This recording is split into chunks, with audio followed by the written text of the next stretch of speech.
Well, get our meeting started. Welcome to the our August meeting. We will be starting off today with our police department. So, pass the floor over to DPD. Good evening. Good evening. I'm Lieutenant Callahan, evening shift commander at South Precinct. It's my understanding primarily y'all had some concern about the shooting on July 26th at 101 Penthouse Drive. Yeah. That was a targeted event. The individual had previously been involved where he had been the trigger man in some other incidents, and we believe at this time that it was retaliation for those type incidents. On that night in question, we recovered numerous weapons on the scene. We executed different search warrants at the deceased apartment and recovered some evidence there. There is a known suspect or suspects in this shooting. And on that night, I think there was at least 59 shots fired that evening. So there was a Glock switch on it recovered there at the scene as well. So there was a lot of rounds fired, and it was quite possible there was more than one person firing rounds at that individual.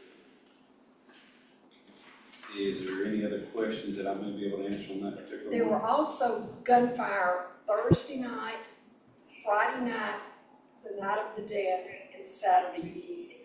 Yes, on Saturday evening, we received, my memory serves me, the first call that came in was about 7 that evening, and we sent multiple officers up there, and it was determined that it was fireworks, is the report that I got back. Then another call came in 9 or 10 o'clock that evening, and I believe that one was some shooting in the area. But we have put up a lot of resources up there. Some of them, how should I say, undercover type resources that would be in plane type vehicles. So we've flooded the area with additional patrols. So we are definitely taking it serious. And is there any other questions on that one? So did the lady report there's a house coming up if you come up Column, that entrance to the apartment complex, when right before you're coming into the complex, there's a house on the corner and then there's another house right next to it. Mm-hmm. And that lady had a bullet go through her window, through her wall, into her bathroom, and stuck into her top of her window. Like, I saw pictures of all this. I didn't actually see that. I talked to one of the neighbors. So just one house, you're saying? Yeah, and what it was is that was Thursday night? That was the Thursday night event. Thursday night event when somebody was just out they were just out there just cowboying up, shooting, I guess, whatever. But that lady was laying down on the couch, but it went straight through her den and then through her bathroom as well. And so, I mean, I was just wondering, did y'all know about that at all? I'm not aware of that incident. Did you know if she made a report? I don't. I talked to a neighbor. The neighbor did. The neighbors in the area did. By their report, the police officers did arrive and collected shells outside the home, but wasn't able to get anything in the home. So there was no rounds recovered in the home or evidence that it hit the home? Is that what you're saying? Inside the home, there was no evidence obtained. But you said there was 2 houses shot up, correct? No, one Just house. the one. It was not the one right next to the entrance, it was the one in. And I saw the pictures of the bullet hole through the window, through the wall, and then in the bathroom. So I was just wondering if y'all knew anything about that.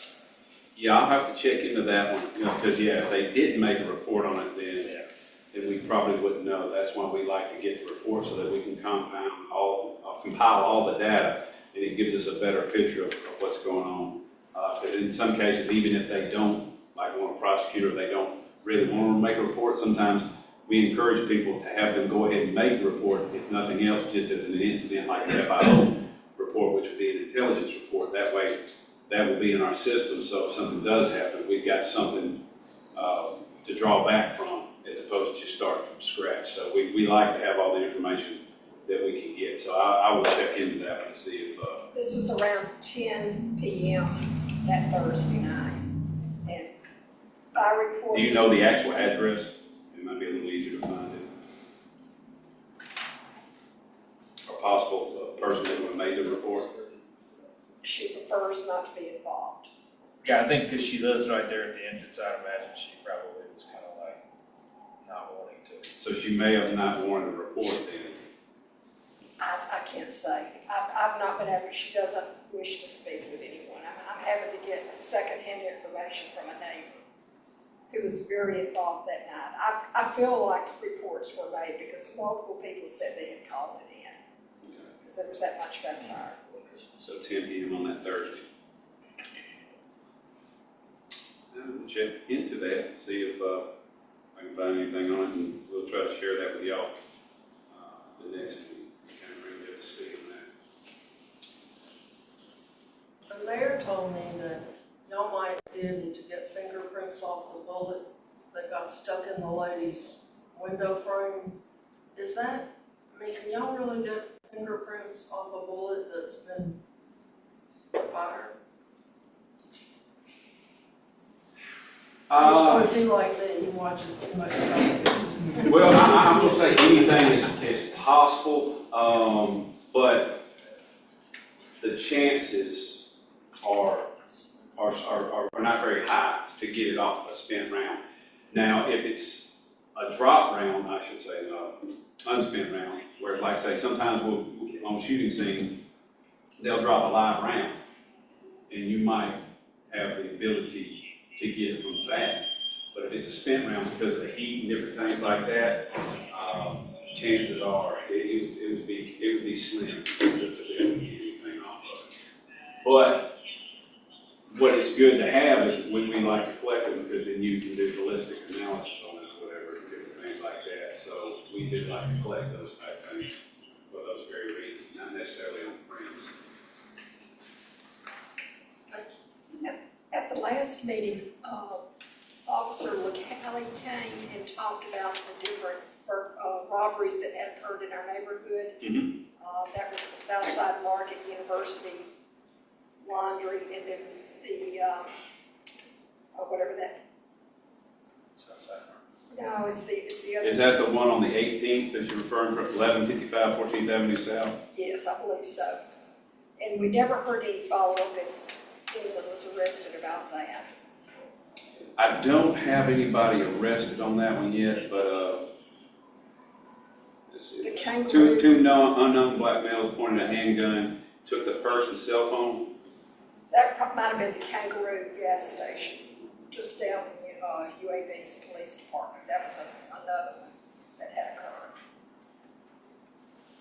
Now this one, it couldn't be, because I do have a note on here about 1149 18th Avenue South. That wouldn't have been the one that you were referring to about the house getting shot up, or questions on that one?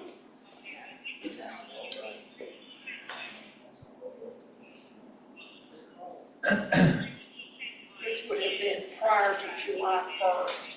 These were the incidents that were happening in June. Okay, June robberies. Yeah.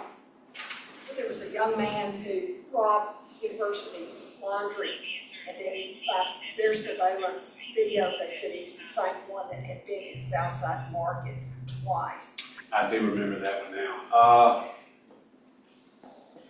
And he lives in the neighborhood. I remember we got in a foot pursuit. Trying to remember if we got him into custody or not. I'll have to double check on that. I do remember, now that you jogged my own memory there, I do remember we saw him and that we did engage and try to chase him, or we did chase him, and I can't remember for not if we actually got him in custody. We may have actually got him in custody. So I think he was homeless, or if I'm not He and his mistaken. mom, by report, had been customers there. Officer King's gonna be able to help me out on this one. Something probably know about. How y'all doing? Hello. All right, concern to the laundry on University. The owner, Mr. Dan, me and him, before I was on police officer, really good guy, so I go by and check on there now and again. The guy's mother, to my understanding, they are frequently, they use that laundromat. The guy's mother's still here. She's been there several times to talk to Dan and also the employees and express her condolences for her son being. But to answer your question, there's no arrest made, and to my understanding, he's no longer in the area.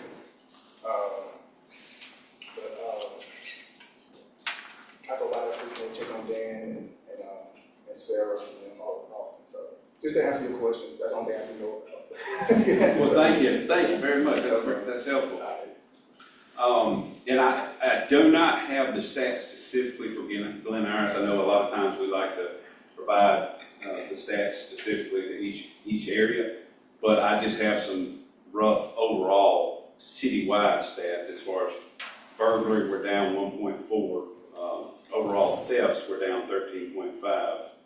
Auto thefts, we're down 6.7. And robberies, we're down 17.6 overall at this compared to this point in 2023.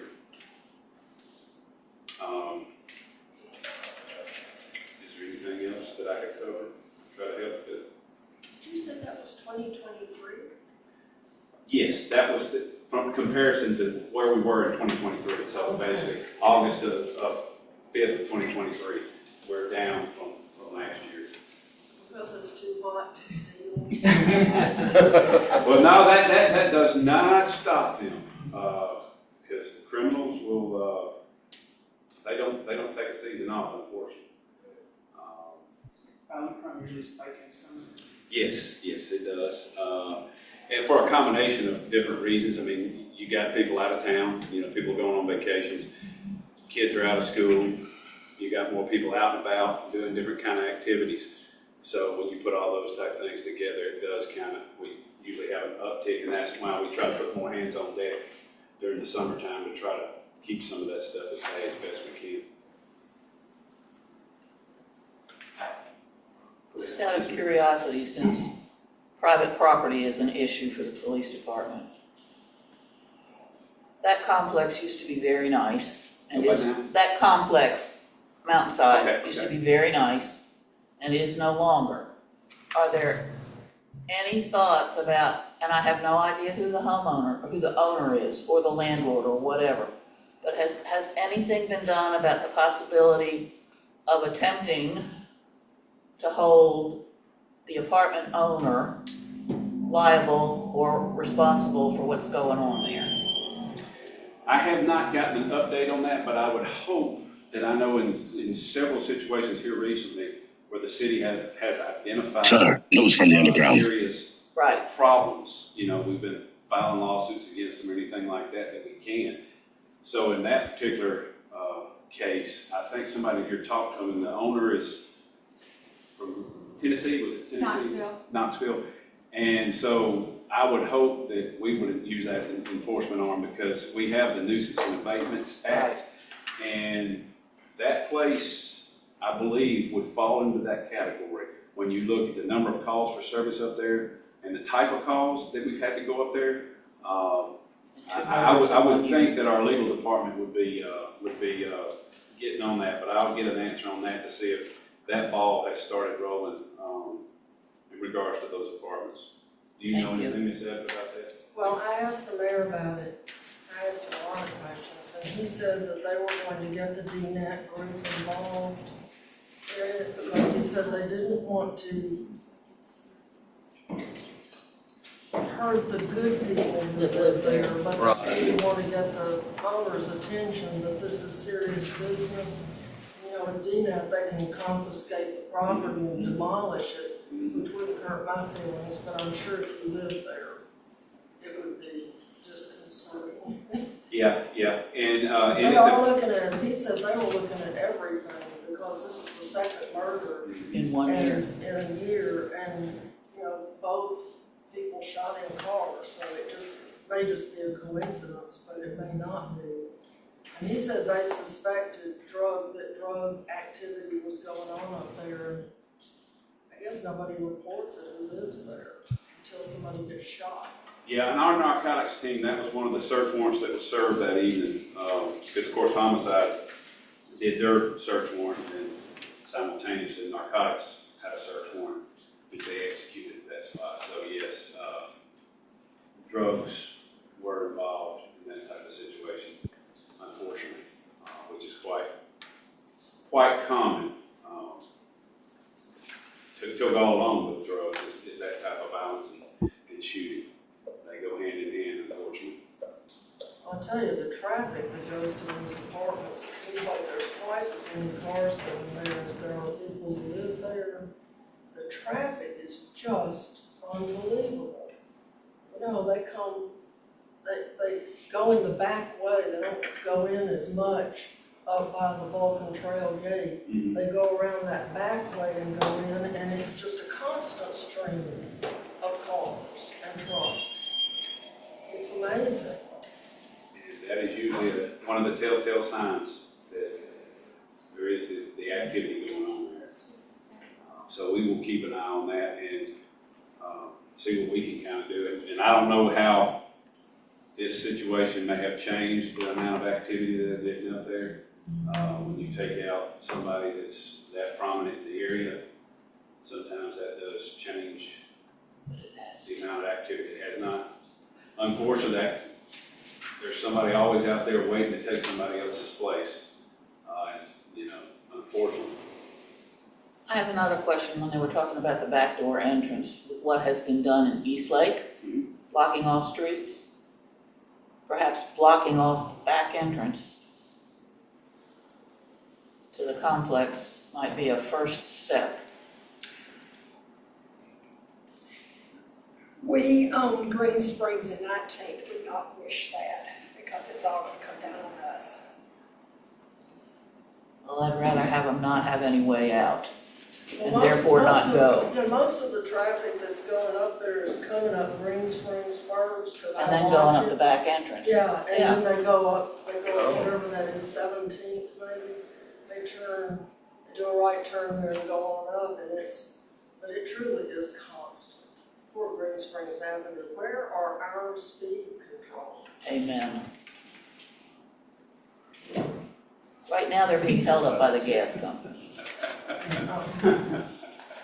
Does anybody ever go talk to those people that live there? I mean, I know 4 boys that are drag queens, but I talked to them and they moved out. Because people are coming in their house all the time, from their little apartments. And I think somebody ever talked to them and said, girls, you need to get out of here. They might know it. Talk to who, What? what people are you talking about? Yeah. I think he's talking about talking to people that live in the complex. They'll talk, but they're not talking mostly. Well, no, those girls will talk to anybody for $1, but yeah. And that's unfortunately, that's the hard part sometimes, like it's been told to me by, people when I used to work out in Hensley and Wyoming, we're not always there. So sometimes they're rather reserved on wanting to share information with you about certain things, because they said, I live here 24/7 and, you may only be here 8 hours, so. And they expressed some concern about possible retaliation if it was found out that they were cooperating. Would you be willing to share your conversations you've had around this topic? Can you tell me Which conversation? about outside? With the owners or? Yeah. I talked to, I emailed the owners and I was shocked they called back the same day. And he said that he was aware of all of it this past the weekend that the last person got killed. And he said, he sounded pretty legit. I read about them. They're actually in ministry. They're 2 brothers and a cousin that own it. And they said they were going to work directly with the police department to start figuring out what they needed to do with security. I did mention to him about the guard gates.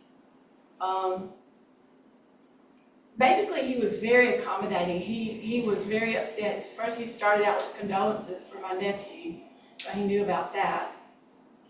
And I got a good feeling about it, honestly. I don't know if he contacted you guys yet since we talked, but at the Botanical Gardens, I thought he was gonna send a representative, but since we didn't get to introduce ourselves or speak, I don't know if he was actually there. I didn't know what he looked like, and I'm assuming he didn't talk to anybody, so. No, I didn't, nobody talked to me from the apartments. I mean, I don't blame him if he didn't want to introduce himself and bring it up, but being called at the last minute, because they told me they were gonna try to get somebody. His name is Charles, I wanna say Nivella, something like that. I couldn't understand him, I was actually driving, but it was Charles. If I had to hazard a guess, probably they didn't send anybody. Because they probably, if they were that serious, they probably would have reached out to me and spoken to me and handed me a card or something at the meeting, I would think. I got his private number, so I can call him if somebody wants me to, or give it to you guys. Okay. I can do that. All I'd be happy to call him. I know right, I'll do that, I'll give it to you. I know Mountainside is in 5 Points South, we've got Mount 5 Points South president here. Have y'all got any additional information that you want to share with? Anybody have anything else they want to ask our officer while he's here? Just a basic question I had. The CAB had been told that BPD is switching to 8-hour shifts in order to also ensure that each neighborhood has like a dedicated decon again. Is that correct? Yes, we are looking at switching back to 8-hour shifts effective August the 24th. Thank you. All right, Any other questions? appreciate your time. Thank y'all very much. Have a good evening. Thank you.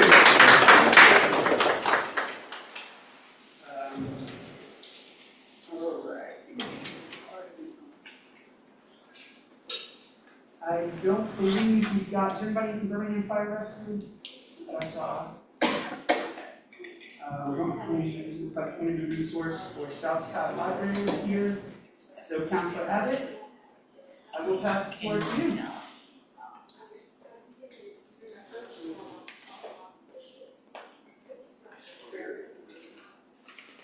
So I'll sit over here. Good evening, everybody. It's good to see you here. And I really don't have all that much to report today, except that this morning at 11 o'clock we had a press release on the $20 million grant that we got.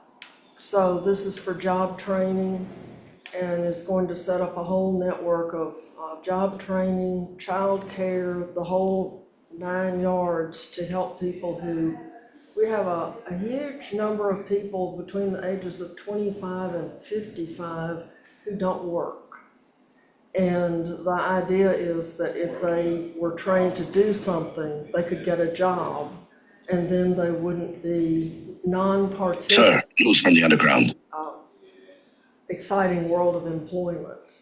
And maybe things like Mountain View wouldn't be happening because people had maybe other more legitimate sources of income. So this is big. I mean, $20 million is a lot of money, and it brings to about $350 million in federal funds that the city of Birmingham has had committed to it. So we're on somebody's good list. I don't know how it happened, but, we'll take it. It's pretty exciting, all the things that are going on in Birmingham. I know when we have, murders and gunfire in the neighborhood, we think it's all going to hell in a handbasket, but it's not. And so, there are a lot of things to be proud of. It's just when bullets are flying, you don't really feel like talking about those things. And that doesn't sell papers. Yeah, well, it doesn't. If it bleeds, it leads. But anyway, and so we did have a good town hall meeting. I thought it was well attended. Of course, the hot topics were the short-term rentals, gunfire from various places. Public works issues are always popular because garbage and trash and brush just don't always end up where they're supposed to. And we certainly don't pick it up often enough, at least the trash and brush. I know I look at the same piles of mattresses for 4 weeks because they put them out as soon as the city truck drives off. Yeah. There's new mattresses where the Glen Iris is the mattress capital of Berkeley. It's the end of the month, and our pickup is always the day before the end of the month. Yeah, so anyway, and of course, another hot topic was the fact that, the automated car wash that wants to locate itself at the foot of Vulcan, and of course, the folks in Redmont turned out big time for that. So those were the hot topics, but in fact, there were so many cards written up on short-term rentals, I think the mayor just got tired of those. But, that's under consideration by the council right now, trying to decide what to do about that issue. Because, we keep on being told that we have a shortage of housing. Well, if we have a shortage of housing, why would we use it up for little mini hotels in residential neighborhoods? That doesn't make sense. But lots of things in government don't make sense. So does anybody have any questions about anything that you wonder what we're doing down there? Yes, ma'am. In reference to the housing, and it's not our neighborhood, but what can you tell us about what's going to go on at Graymont School? That's gotten yet another federal grant to turn that into housing units for seniors. That's part of the $50 million grant we got last year. But the idea is to turn the school into senior housing and housing for senior people like me. And there's lots of people, older people that need a place to live. And so that's going to happen, but that is part of the $50 million to revamp Smithfield and the housing community there and really everything. It's kind of a mess. But it's going to be really nice. One day. Including the library. Well, one thing that you get used to if you attend these meetings is you realize how slow government works. I mean, it's like we're dragging our anchor everywhere we go. So everything takes a long time.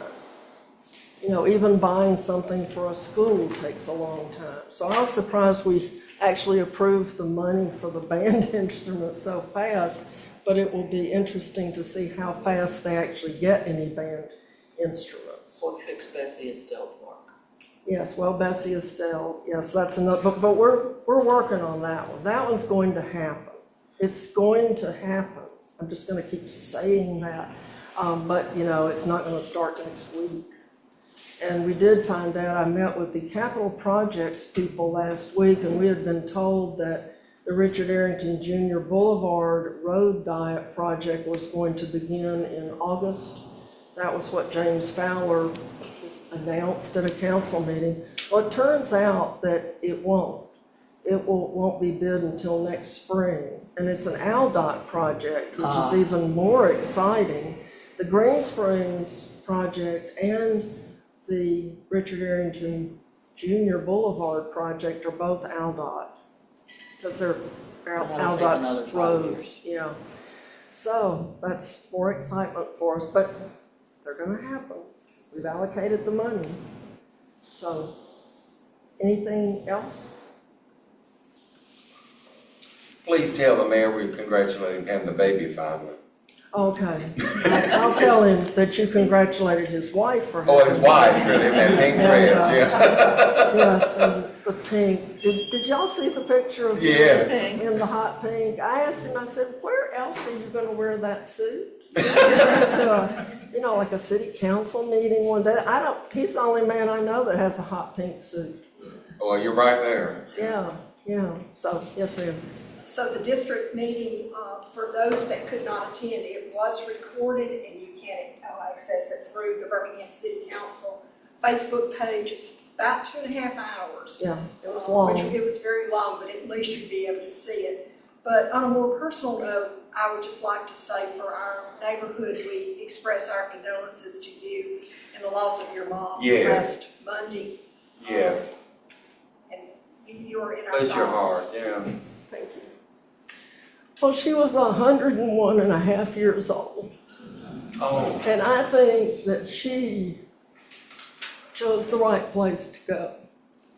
Because she was a believer. So she's with God and we're not. So we have to keep working at it. You know, so I appreciate that. We thought she was gonna be rehabbed and she was gonna come back home again, but COVID, some visitor visited someone in the rehab center and brought COVID. And you know, COVID spreads around when it gets around lots of people who are bedridden and stuff like that. So COVID strikes again, it's still alive and well and getting people every day, so don't let your guard down. Anyway. She was an amazing lady, Valerie, and I know you're proud of her, like she was proud of you. Absolutely. And her daddy was proud of her too, you didn't. But you know, when she passed away, she was 4 feet 10 inches tall.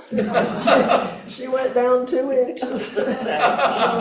She and I guess Simone Biles is 4'8", and my mother was 4'10". Of course, she could not jump around, but no flipping 12 feet in the air. But anyway, so I was going to tell y'all about something else, and now I've forgotten what it was. So if it comes back to me, I'll tell y'all. Thank you. Thank you, thank you.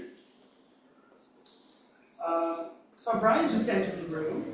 Do you have any reports to us today? No, sir, I don't. I'm happy to take any questions if anybody has questions. All right. And for those who don't know, Yeah, Director of Planning, Design, and Construction at UAB. Anybody has any questions about UAB? And the most faithful attendee from UAB that we've ever had in our whole existence. So thank you. Well, keep making the meetings entertaining. that's one one of the word most for him. dedicated attendees, period. I mean, he's just here every single meeting, always. Yes, so does anybody have any questions for Brian at UAB or any of the construction projects? All right, thank you. Well, this was good, we've gotten through this. All right, so neighborhood committees will be next. Tommy, do you have any updates? I do. All right, I will pass you the floor. So. Do I really have to go all the way? Go with that, yeah. Oh, y'all got up this morning in anticipation of my voice. I like your shirt, by the way, I like that. Thank you. You want to give an update on where we kind of bumped into the situation with the playground? Sure.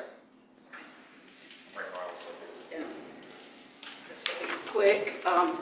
Despite repeated attempts to get in touch with all the people involved in this, we've really kind of hit a stall.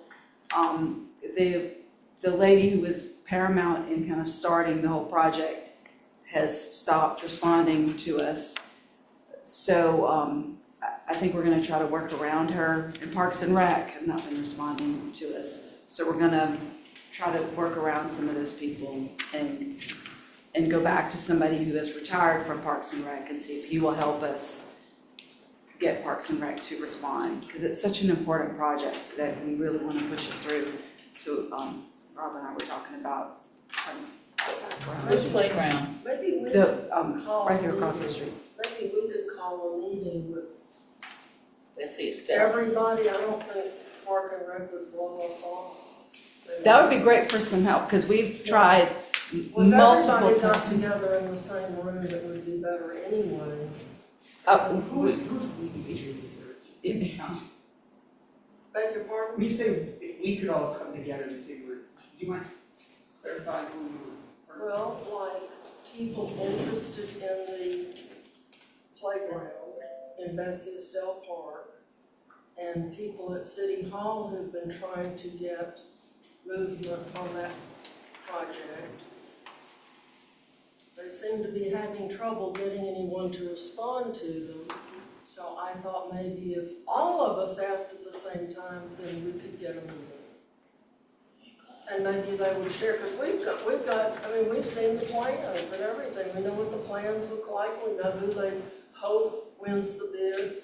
And it's just that sometimes it's just so hard to get people to talk to you. Yeah, they won't talk to, and I would love to see the plans, because we haven't seen the plans, and we just wanted to look at them and make sure it truly is accessible, because what some people feel like is accessible is not always accessible for all different types of people with disabilities.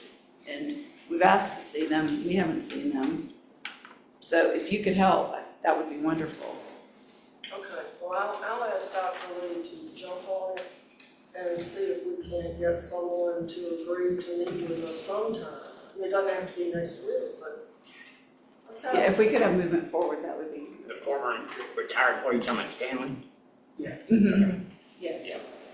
And we're already in contact with Stanley, but I am. the agreement was, what? I said, I'm in contact with Stanley. Yeah, and obviously, Hope, if you want to be involved in this too, that'd be great, but yeah, we're in contact with Stanley, and Stanley's expressed that he's willing to meet with this other person. We were supposed to have a meeting with, us, Stanley, and this other individual, Veronica, who originally had come and presented with Stanley, to our meeting that, Gosh. Probably about 15 years ago. Yes. But then everything, we don't know what happened, and then everything stalled, and. We as the neighborhood allocated money twice before World Games. That tells you something. Yeah. Well, and I've been told that the funding is allocated for the work, so that was a lot of, they estimated $350,000 to do that project, so if the money's allocated, I guess I'm having trouble figuring out why nobody wants to talk unless they just don't understand how significant y'all are in the initiation of the project. Maybe we've got new people that don't know anything. And I think one of the main things, we just want to make sure that it truly is accessible, and I understand that she's passionate about it, and that's great, but we want to make sure it's accessible for all kinds of people, and that it's something that's sustainable, that's something that's going to be able to be maintained by the city, that we aren't going to create something that is going to have problems being maintained, because it's a city park and we already have problems with the current one. So we want to be able to look at the design from multiple aspects. It's by a major road. Is there something simple like a fence around it?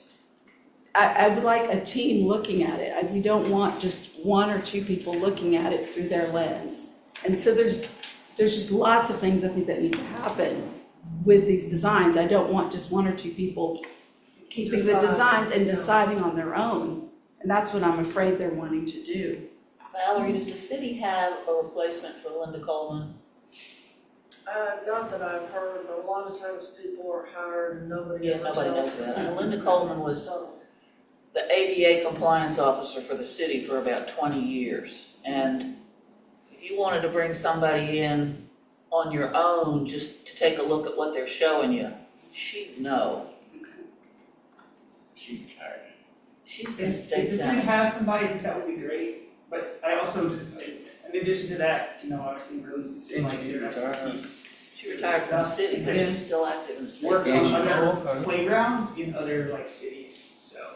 I've consulted on multiple playgrounds, so I feel like I can do it. I can also bring other eyes on it if we can just see the plans.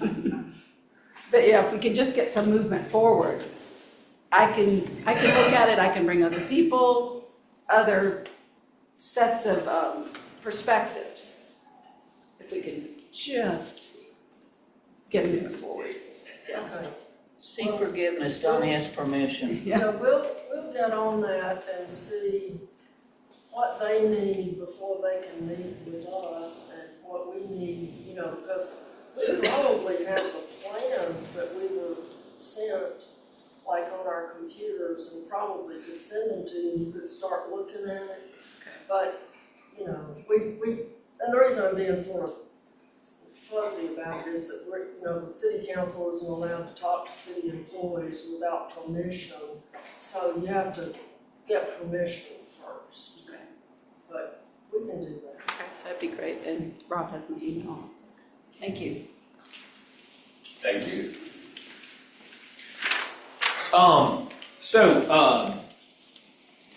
Rob, I reached out to the two gentlemen that you introduced me to via email. One of them responded back, and Mark, the gentleman that's in the wheelchair that I guess has like done the walkability studies. Not been able to get a response out of him, and I need to follow up with that, but if I don't get a response out of him shortly, I'm going to move forward with my survey that I built and just move forward with that. But nonetheless, so last time I was up, everybody was asking about the triangle parks.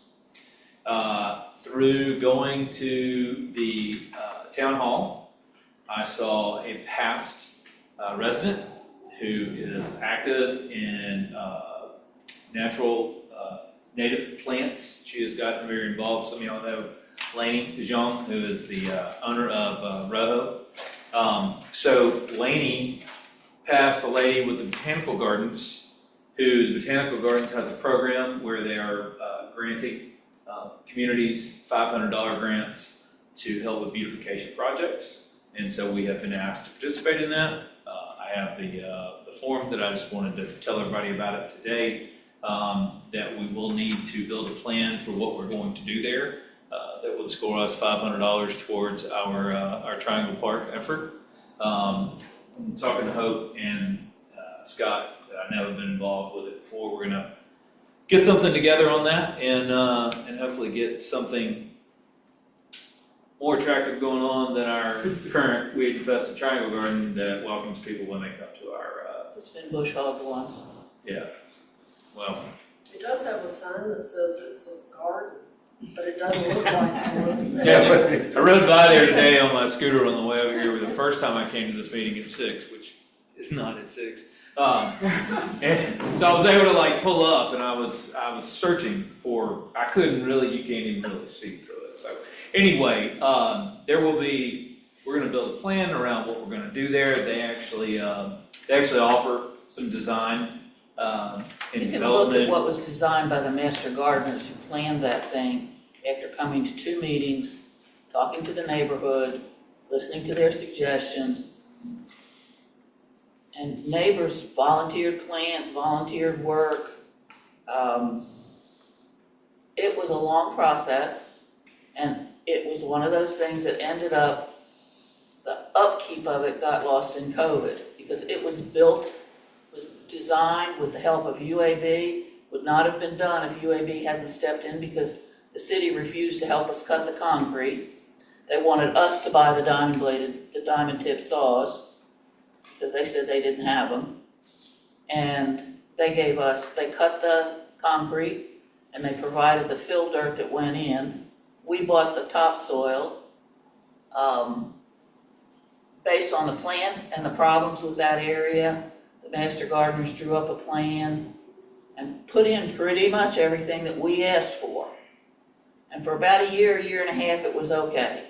And then Mother Nature and COVID killed it. And my understanding is that there was originally sort of a verbal agreement, and there's the problem, with the park board and or public works to water it and weed it after 2 years, and that did not happen. They do such a good job with all the other parks and everything around our community. You know, I can see where that would be the case. And they're as short of staff as everybody else. Yeah.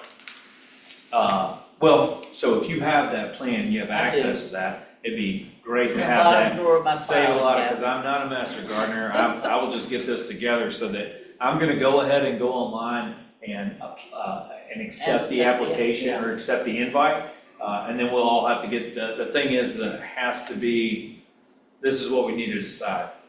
It has to be done and finished in October.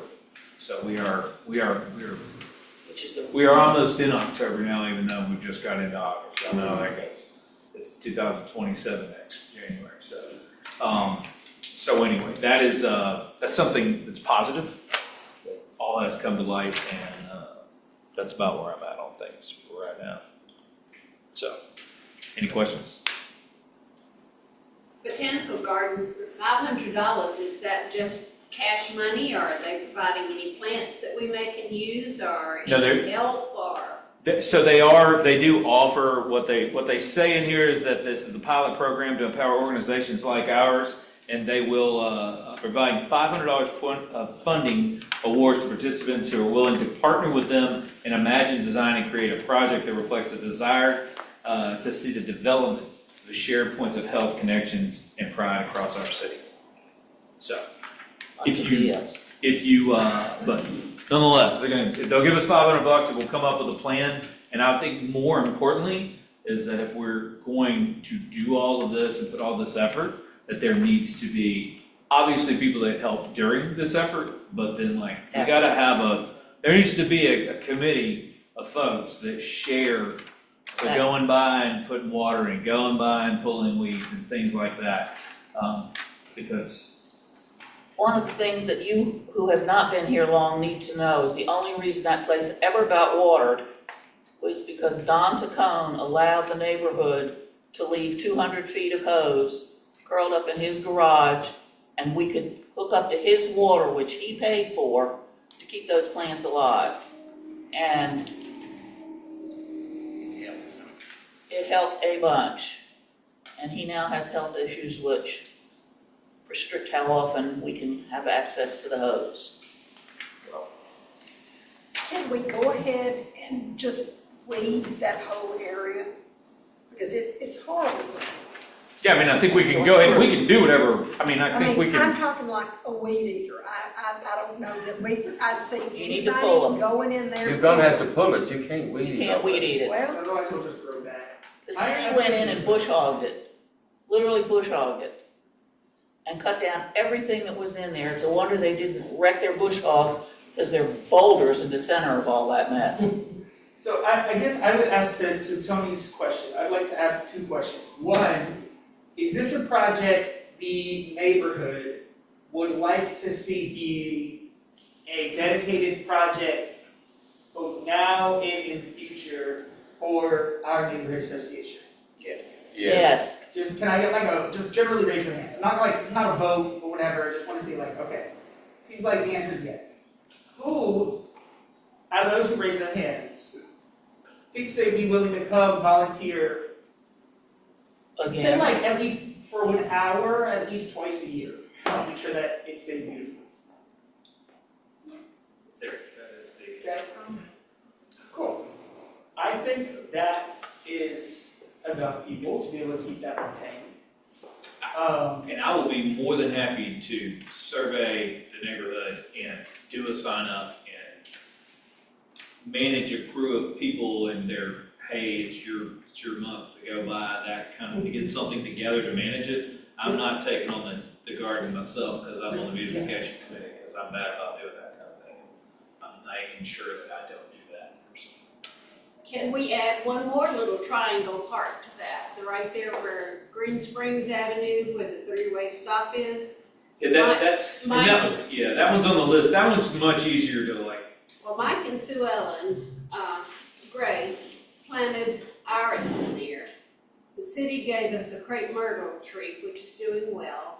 Marty Joseph and I occasionally go over and weed the thing and pull it out, and I have gotten the city to clean up where debris collects around it when they're cleaning the neighborhood. They have been good about doing that also, if I ask them. So if we can, I'd like to be part of your committee just to help with that one, and if we can be part of that with the botanical gardens, that would be wonderful also. ¿Cuál es tu nombre, What's your name? Ann Webby, W-E-H-B-Y. And anyone in the neighborhood that would help, because I can't deal with it. Someone says I want to help. I'm getting a name.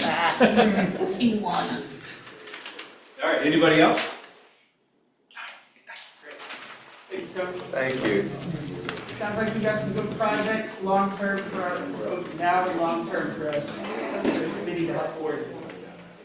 And any of those who raise their hands, just know that we will definitely be expecting some support. So around some volunteer days, to help make sure it stays that way. All right, I know that Teresa is on virtually.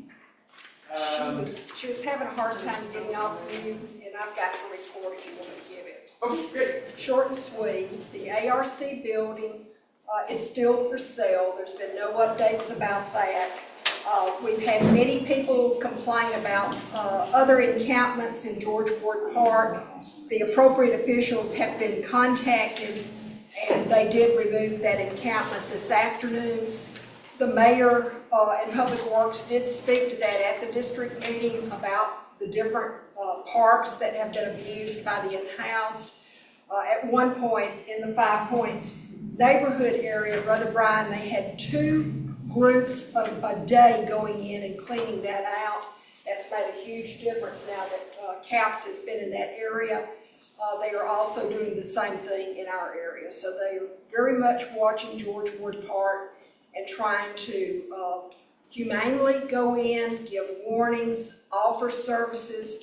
Most of the time services are not wished to be taken by the individuals, and then they have to move on to breaking up the encampments.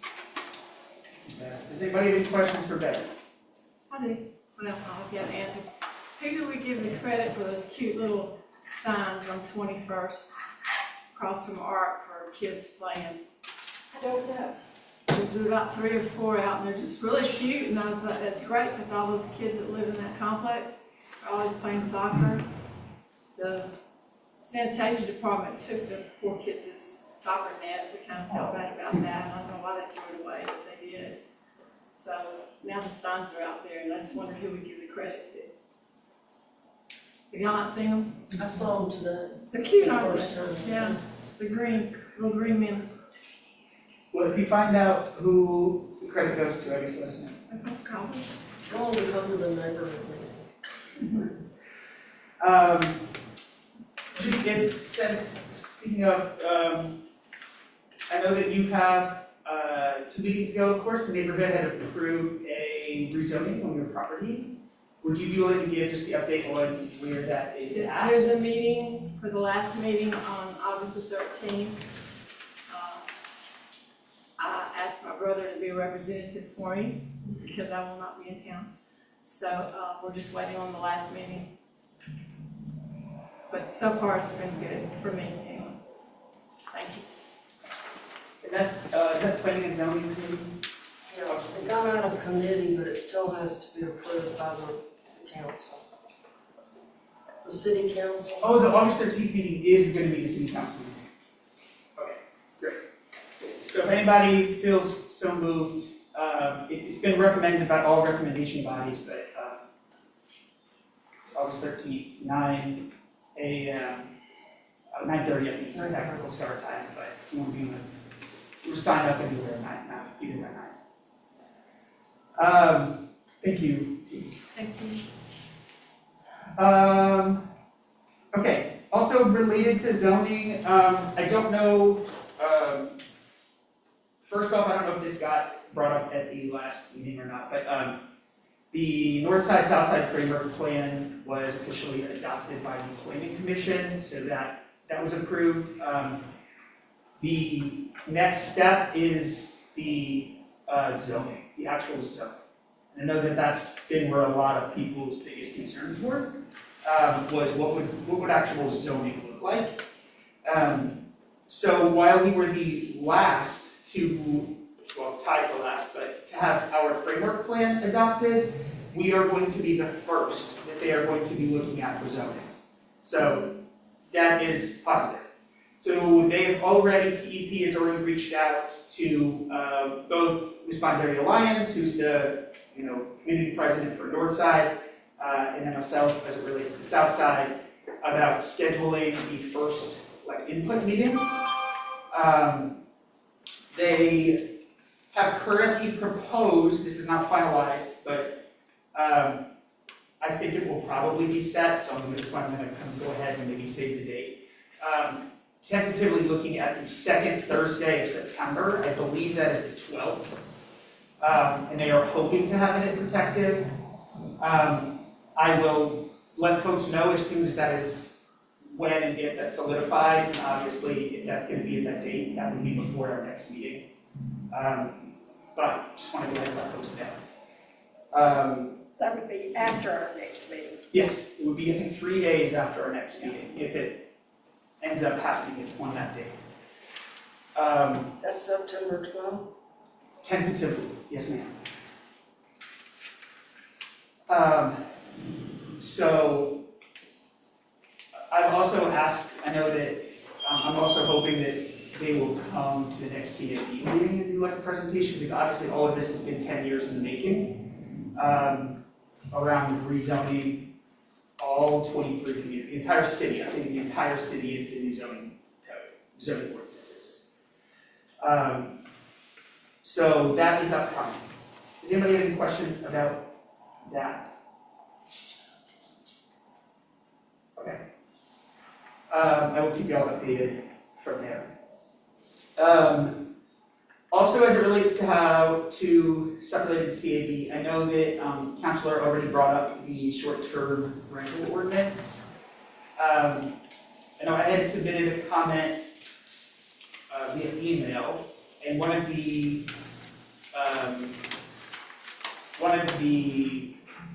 planning commission members had emailed me back just letting me know that the planning commission ended up motioning to request that PEP sends this to CAB first. So backtrack, back in May, they had presented, before there was an actual ordinance, CAB had requested it when there was an actual written ordinance to come to CAB. Sorry, for those who don't know CAB, the Citizens Advisory Board is the 23 community presidents. And that never happened. And PEP had also said that they were going to have other public input meetings before they sent this to the Zoning Advisory Committee. But that didn't happen yet either. So they had just kind of jumped to a public hearing 10 days after they released the written ordinance to having that public hearing in CAC. So I'm hoping, and I'm in coordination with the officers at CAB about requesting that planning actually come present the ordinance at the next Citizens Advisory Board meeting. So if you would like that's first Mondays. That's third Mondays. So that would be the Monday after we're meeting, so that's the 16th. It would be 6 p.m. council chambers. So I'll let folks know if that ends up getting confirmed, that they're going to be on that agenda, but if that's an issue you're interested in, I'm hoping they'll be presenting there. Does anybody have any questions about that? 6 o'clock? 6 o'clock. No, sorry, 6:30. 6:30. Okay. I will just let folks know if that gets put on the agenda. For those who are interested in the short-term implements. Okay, I guess that brings us then to announcements. National Night Out is, I put the flyer on the table, the city is hosting a citywide one. That's tomorrow, 6 p.m. at City Walk. There is an event for DPD is hosting a conversation with an investigator. That's at 12 p.m. at West Precinct. And that is Tuesday, September 17th. Recycling for this month, obviously it's this week, August 7th and August 27th. So just make sure you get the recycling out, either that morning early or late that night before. Trash and brush is scheduled for the 29th. So make sure not to miss it. If you've got stuff to bring out there, so otherwise it will be sitting for a month. Does anybody have any questions related to those or any other events they would like to announce? Yep. Not an event, but we didn't speak to the fact that we didn't have our July minutes ready for review today. We just need to have that entered into the minutes for this meeting. Yep, the July minutes were not ready to be sent out before today's meeting, so the plan is to bring it to our September meeting. So it's September meeting, it would be July's and August's minutes for review. Thank you, Beth. Yes, sir. If any of you can make the meeting in the western section of town with the investigators, do so. I attended the one at South Precinct, and you learn a lot about what works and does not work within the police department and with how they approach things, what they can do, what they cannot do. And one of the things that was talked about was the lack of police officers, and that was addressed at the town hall meeting. It's not just our problem, it's everybody's problem across the country. And Mayor Woodfin reported that this police academy class, is the largest that they've had since before COVID. So it looks like there's an uptick in hiring, which will help. Thank you. Speaking of, by the way, I also put this flyer out there. The city has their application for their fall Academy of Civic Engagement. Which is, So, yeah. which is well worth going to. Anybody else have any other announcements? All right, do I have a motion to adjourn? Second. All in favor? Opposed? No abstained? All right, everybody have a great night. You too.